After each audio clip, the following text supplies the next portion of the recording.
Hello and welcome to Aston Originals. Today I'm joined by Dr Katy Pilcher, a senior lecturer in sociology at Aston University. We're going to be talking about Magic Mike's Last Dance. Katy, welcome to Aston Originals. You haven't been on the channel before, so for anybody who doesn't know you, can you explain who you are and what you do? Yeah, so yes, I'm a senior lecturer in sociology here at Aston. I've been at Aston for nearly 10 years now. And my research is broadly around gender and sexualities, and I also do research on ageing as well. So the research we're going to be talking about today is based upon research I did quite a while ago into strip shows in the UK. Just tell me a little bit how you sort of get into doing that sort of research, because I don't think I've ever spoken to anybody before that's done research in those sort of environments. What is it like being in those environments and doing research? Yeah. So originally I got into the research because I did a sociology degree and I learned a lot about gender in the workplace, and I was interested in sort of things like sexual harassment in the workplace and things like that. So I wondered what it was like to sort of do a job where performing sexual labour is part of your work role. And I was also interested in spaces that were sort of cropping up where women could go as customers. So strip shows where women were the customers. So my research was around male strip shows where women are the customers of male dancers, but I also did research on a lesbian strip show as well. So being in those spaces was super interesting, nerve-wracking, and interesting being there as a researcher. And I was quite young at the time as well. I was in my early 20s. So it was one of my most interesting experiences in the male strip show was when they, because they used to ask me to sit away from the audience while I was watching the show, and then I was allowed to talk to them afterwards. So I would sit quite near the dancers' dressing room, and one night they were kind of panicking because they did a particular routine that was centered around Grease, the musical, and they didn't have Sandy to take part in the routine, and they asked me if I would take part in the routine, and I was terrified, and I'm not a natural performer myself. And so, but I was a bit worried because as a researcher, you also, it's really important to have continued access to the spaces that you're studying. And this was quite early on in the research. I was like, do I have to do this as a condition of taking, being a researcher in this space? But luckily I explained how nervous I was and that I wouldn't be very good in this role. They took it fine. And I was still allowed to carry on the research. But yeah, generally, I mean, it was amazing getting to talk to people about, who's talking to people about their lives more broadly, as well as their work as in striptease, and about customers. Some of the women were there for hen parties. Some of the women were repeat customers that you might sort of call fans of the dancers. So I got a whole variety of perspectives, which was really interesting. How interesting is it how things have maybe changed over the years? And obviously we're going to talk about the new Magic Mike film later on, but it seems there's been quite an evolution within those three films alone. So has that been something that's transcended over the time that you've been doing this sort of research, and have attitudes changed, and has the whole maybe ethos of that, call it a sector, changed as well? Yeah. I haven't actually.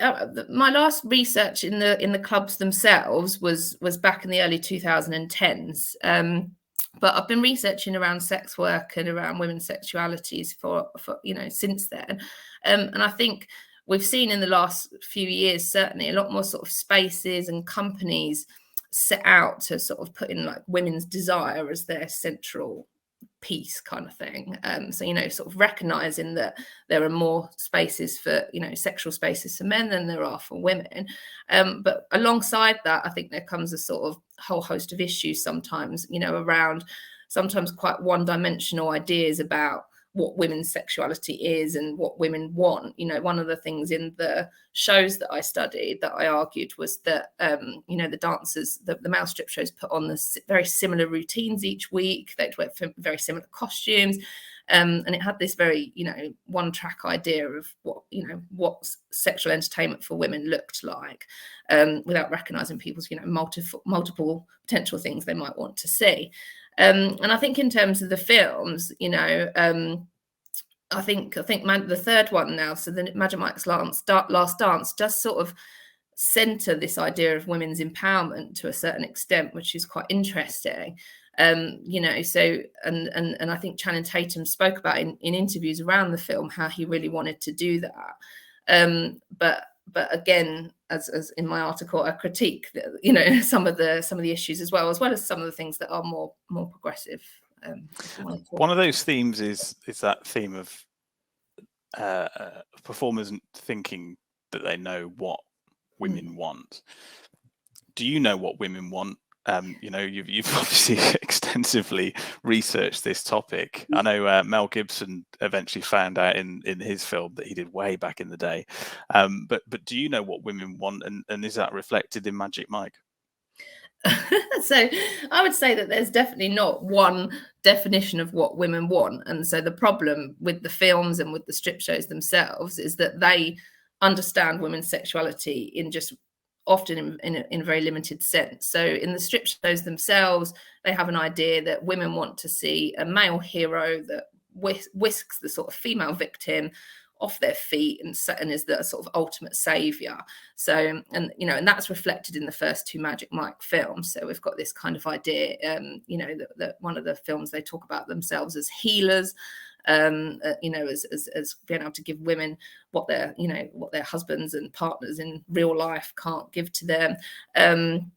And in the first film, you know, there's a scene where Dallas is sort of giving a pep talk to the kid who's the character, you know, like a new character, new dancer, and he's sort of telling him, you know, you're this ultimate fantasy, you're exactly what the women want. Yeah, so I wouldn't say, I think that the key problem is just this sort of assumption that there's one way to sexually entertain women. And the third film, it does do a few things differently. So I think it does central a discourse of permission and consent, which is really important and is really lacking in the previous films, and also in the clubs that I researched. You know, I had lots of examples of women talking to me about how they had all sorts of non-consensual encounters with the dancers, things where they would be picked up and thrown over the shoulders of a dancer, where they'd have the dancer's genitalia thrust in their face, and they didn't want to often be covered in cream. It would be very sticky and disgusting.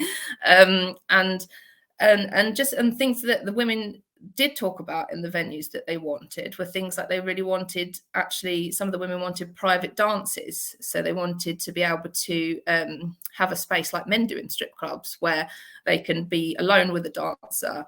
And that wasn't necessarily just in a sort of sexual erotic sense, but also so that they could interact with the dancer, they could find out more about them, they could get to know them, and they could get a bit of a more sort of personalized attention. So, and I think, again, in the third film, we don't see that. They haven't sort of cottoned onto that idea. So again, it's sort of very much this sort of stage. So the women, a couple of the women go up on stage, but generally they're quite distanced from the performance. And the show itself is sort of, the film itself is centered around this idea of what women want and about it centralizing women's desire. But I argue in the conversation article that actually in the film, they don't really sort of consult with the customers about what they want, which is really sort of interesting. It's sort of Channing Tatum's vision. Sorry, not Channing Tatum. He's called Mike in the film. Mike and but it is his vision ultimately, obviously. Mike as the character, and Max, which is played by Salma Hayek, Pinup, and you know, it's their kind of vision. And we have this towards the end of the film. There's a woman that becomes like an MC hosting type figure, and she kind of does this sketch where it's about you know, sort of showing to women they can have every sort of type of man that they want. And I think that's very interesting because it's sort of this idea that they're trying to show the diversity in a way of women's desires, but again, it's all about types. It's about, you know, rather than actually about maybe the experiences women want, rather than, you know, just wanting to look at a certain person. It's not necessarily about the sort of interactional element of it. But the one thing that the film does do very interestingly, I think, as well, is that they focus a little bit on older women's sexual pleasure, which is a little bit different. I mean, I've done research on aging as well. And generally, you know, older women's sexuality is seen as quite a taboo topic. And if older women are sort of seen in a sexual sense, it's this sort of, they're either sort of heightened in their kind of visibility, in the sense that they're sort of seen as a bit out of place, or that they shouldn't be sexual, or their sexuality is sort of invisible. That word, I don't even know if that's a word. Invisibilized, yeah. Is it something that is being talked about a little bit more, or at least sort of brought to the fore a little bit more? Because we had Good Luck to You, Leo Grand, didn't we? The Emma Thompson film. I think it was 2019, 2020, something like that. Older woman, similar scenario, calls on a sex worker. Do you think that obviously talking about and making films around this subject is important? Obviously filmmakers aren't going to get it necessarily right all the time, or maybe hit the button every single time. But do you think it will be a natural progression, and it will evolve into something further down the line? I mean, a film is a particular representation, isn't it? And I think it's not necessarily a representation of the real world, so to speak, but representation matters, you know? So I think that's why it's interesting to look at the films. I mean, as a sociologist, I generally speak to people themselves about their lives, and to me, that would be what would be ideal for the filmmakers in these senses to do, is to do their research and actually speak to people that go to, you know, in this sense, go to strip shows, speak to dancers themselves. You know, I mean, and the thing about the Magic Mike 3 film as well that's interesting as well is that there's, you know, they do sort of focus on dancers, but it's more, you know, they're sort of denigrating striptease itself a little bit. So they kind of talk about how they're recruiting all these men for the show to be in the show, but they're actually saying, well, we're going to get dancers, we're not going to get strippers, even though it is to do sort of striptease, and a lot of the focus upon the dancing. And I think what that kind of does as well, that sort of representation is quite problematic, because it kind of, you know, it contributes to striptease itself, and strip shows that take place in strip clubs as like a stigmatizing career, is sort of presenting the dancing as something better or more skillful. And actually some of the male dancers that I interviewed themselves would sort of do this sort of defense mechanism, sort of talking about it in these terms as well, would sort of say, well, this isn't a job for me, it's not a career for me. You can't call this a job, it's just fun and games. You know, I get paid to party with my friends. You know, I do it for a laugh with the guys on the weekend, or I'm doing this to pick up women. And I think this is because stripping itself is traditionally seen as like a feminized career, and it's traditionally a very stigmatized occupation. And I don't think you know, the films sort of going down this route, you know, that, well, we're going to get dancers, you know, that implying that they're more skilled, is actually doing anything to enhance the status of sex work, or the status of male dancer, male striptease. Yeah. Why do you think that research hasn't been more at the forefront of the development of this sort of film? Or do you think it's just one of the things that maybe just falls by the wayside because somebody has a particular view on something, and obviously having done 2 films previously, they take the learnings from those, and it becomes a little bit more of an enclosed space? Do you think that would be fair to say? Yeah, and also, I mean, it's a capitalist venture, isn't it? They're trying to make money, so they're trying to think about what sells, and they know that sex sells, but a particular branded version of it sells. So there's that element. I mean, Channing Tatum has actually produced, I don't know if you know this, but like a stage show outside of the films. He does a Magic Mike live show. It's in London. It's in America. You know, so he has got sort of experience of working with dancers in that sense. But again, it's sort of this sort of stage show kind of idea rather than the stripping kind of idea, the dancing.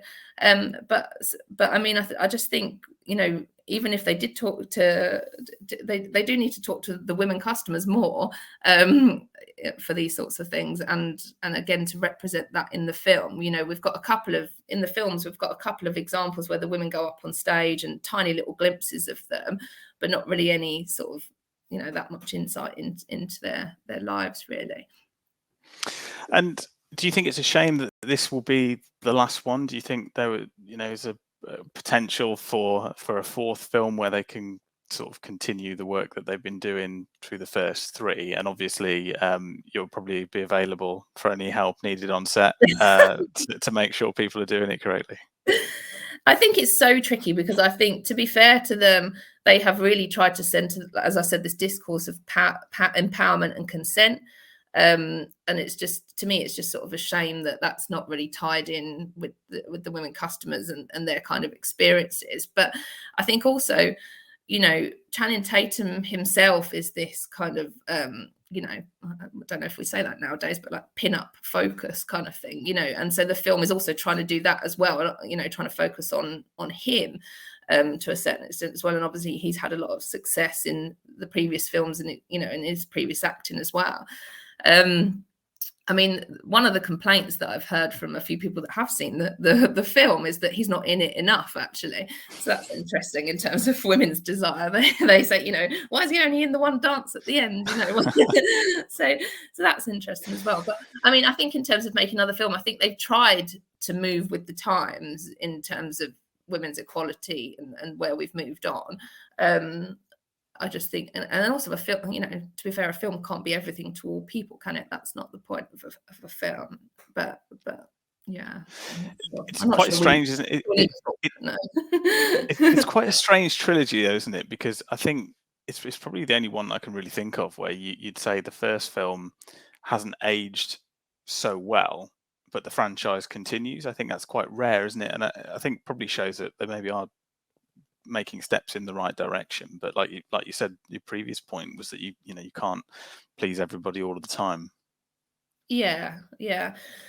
I mean, I think the other thing that was a bit more overt in some of the previous films, and in some of the other strip films, so things like Full Monty, as well, is that there was more overt, like, racist representations and classed representations as well, that I think are less. I think they've worked on that a little bit in the third film, but in the third film you still got, you know, a lot of the dancers are white, you know, and again it's that sort of idea of what women want to say. And also the third film still has this representation that weaves through the first two as well, about this sort of fragility of masculinity, so sort of a fragile masculinity, in class terms, and also in sort of the terms of like this sort of stereotype of male strippers being not very intelligent. So there's in the first couple of films that you get this sort of idea. Richie, one of the characters, is called. He's kind of presented as this kind of buffoon type character. You know, he has all these big grand ideas, and they don't really play out very well. And in the third film, you know, we've got that stereotype still cropping up in places, and it's quite subtle, but it still feeds through. So there's a character in the third film called Victor, who's sort of like Max, Salma Hayek's butler, or sort of personal assistant and driver, all rolled into one. And he's reading something that Mike has written, and he sort of is quite shocked that it reads quite poetically. He says, you know, it's like a haiku, and you know, he's like really shocked that Mike would be capable of that sort of intelligent writing. You know, and we get that in the first couple of films as well, that sort of stereotype, and you know, and I think that's again sort of a stigmatizing thing that comes through. When you've watching the film, and maybe just this is more of a question to you as a person rather than a researcher in the field. What did you think of the film? Oh, if you could detach sort of what you know, and if you could sit there as a movie fan rather than a researcher, yeah. what would you think? That is interesting. I think, I mean, I'm by no way a film critic, but I think it's slower than some of the other films, so sort of slightly less exciting. You know, the other ones sort of recreate the sort of drama and excitement and whipping up of the audience that actually happens in real life strip shows. So in real life strip shows, you've got a MC or a host that kind of whips the women up into like a frenzy, and that's you know, some of the dancers spoke to me about how that's actually a key necessary ingredient of the show for them to be able to perform. And I think the first two films sort of do that. You see the sort of shows, and I think the third film, you know, you've obviously got the show at the end, but a lot of the middle bit of it is you know, a little bit boring in places to a certain extent, and there's a lot of sort of excess things. I think I think they've tried to sort of, I don't know where they were going with it, but the end of it is a sort of massive dance sequence, and the director Steven Soderbergh has sort of really talked about how we really wanted to emphasize the dancing, and we've got this like 30-minute dance scene at the end, and there is some really, really sort of powerful dancing, but I don't think you really get the sort of narratives of the characters enough. There's not really sort of as much of investment in the characters as you might get in other films, but yeah, that's my take as a film critic. It's very interesting. I suppose it can be difficult sometimes, I imagine, to separate. You can't divorce it. No, you can't completely separate it, can you? I mean, that must be a little bit annoying actually at times when you. Yeah, and also once you're. That. Yeah, sorry. Once you're a sociologist, you can never switch it off. No, no, that's true. It's like being a journalist. Yeah. What next for you now, then, Katy? I mean, is it going to be a more research in the pipeline that is similar? You get to look at to evolve that as well. Yeah, so I wrote a book in 2017, which was based upon my field work in male strip shows and the lesbian strip show in the UK. And then I also did a piece I think it was 2020, analysing the media discourses and representations of strip shows and kind of comparing it. I've kind of parked the strip show stuff for a little while. My latest project at the minute is called Empowering Pleasures, Sexual Leisure Spaces for Women. So as part of that, I've been doing research with people in London and New York that take part in a practice called orgasmic meditation. And this is quite interesting because it's seen as quite a niche practice, but it's you know, the organization involved in, you know, selling the courses and things that people learn about through this has come under quite a lot of scrutiny in the media recently, and has made quite a lot of money out of this. So I've done quite a lot, 33 interviews with people that practice it, and I'm just writing that up at the minute, so doing an article and then hopefully another book. Fingers crossed. Fingers crossed. We'll keep an eye out for that. Just before you go, I'd like to ask you about the difference between men and women when it comes to answering your questions. So when you're interviewing in the context of going into strip clubs or live shows of that nature, how honest do you think men are in their answers compared to women? That's really interesting. I think an interview itself is always a particular performance, you know, this interview between us is a particular performance, you know, you're representing a certain element of what you want to say, you know. So I think, you know, when, you know, people knew they were going to have interviews with me, so they probably thought, both of them, not necessarily in gender terms, but people have probably thought about what they wanted to communicate. Maybe they communicated a few things that they weren't expecting to say as well. But I think there was an element of performing sort of gendered scripts, I suppose, in the interviews. So I wouldn't say that it's necessarily about truth or not truth. It's about the way that people feel comfortable talking about their lives and the way they want to represent themselves. So, for example, there's definitely some gender differences so that would show that they were sort of performing femininity and masculinity. So some of the women would talk about how, well, I don't want to tip the dancers because that's seen as, you know, I'd find that unladylike, for example. Whereas when I spoke on NPR radio about this, the presenter was horrified because she just thought that was so rude. That she's American, though, wasn't she? I mean, that's a cultural thing as well, isn't it? You know, yeah, exactly. Yeah. And she found that really quite striking, that was a convention here. And then with the men, I think the men were a particular, particularly wanted to sort of stress, like I said before, this thing about how it wasn't a job for them. And again, that was part of their doing of masculinity. It's their part of sort of trying to move away from it being a stigmatized occupation. And they would do a lot of things in interviews, like compare themselves as different to other people that worked in the sex industry as a way of kind of heightening their status. So, you know, they might say, well, I'm not like a porn star because I don't do this, you know, and that was, I suppose we could call that kind of form of identity work that they're doing in the interviews to try and communicate a particular representation of themselves. So do the performers almost look down on those are like you said, porn stars and areas like that, as they're a little bit more highbrow because of one reason or another? Sometimes, yeah. I mean, I wouldn't say not everyone did that, but yeah, like I can just remember one interview where the guy was talking about one of the male dancers was talking about the body work that he has to do, so how he has to shave, for example, which is interesting because that's the shaving. Certainly in the past, used to be like it was only a feminine thing. So particularly in that time when I was talking to him, 2010, that was a feminized thing. So I think he was doing a bit of work to try and not emasculate himself. So he'd be saying like, well, I have to shave because we put body oil on and I don't want to look like a greasy porn star or anything, and he'd do that sort of work to try and make what he's doing seem better, That's really, really interesting. Well, Katy, thank you so much for talking to us about it. It's really, really interesting. For anyone watching this, if you want to go and read the conversation article, the link is in the description. Katy, if people want to get in touch with you, if they've got any questions about the article or anything like that, I know you're on Twitter. What is your handle? K_Pilch, Pilch. Perfect. Excellent. Well, we'll catch up with you hopefully soon if we've got some updates on some research. But otherwise, we'll say thank you to Dr. Katy Pilcher, and it's a goodbye from me. Goodbye. Thanks so much, Sam. Thank you.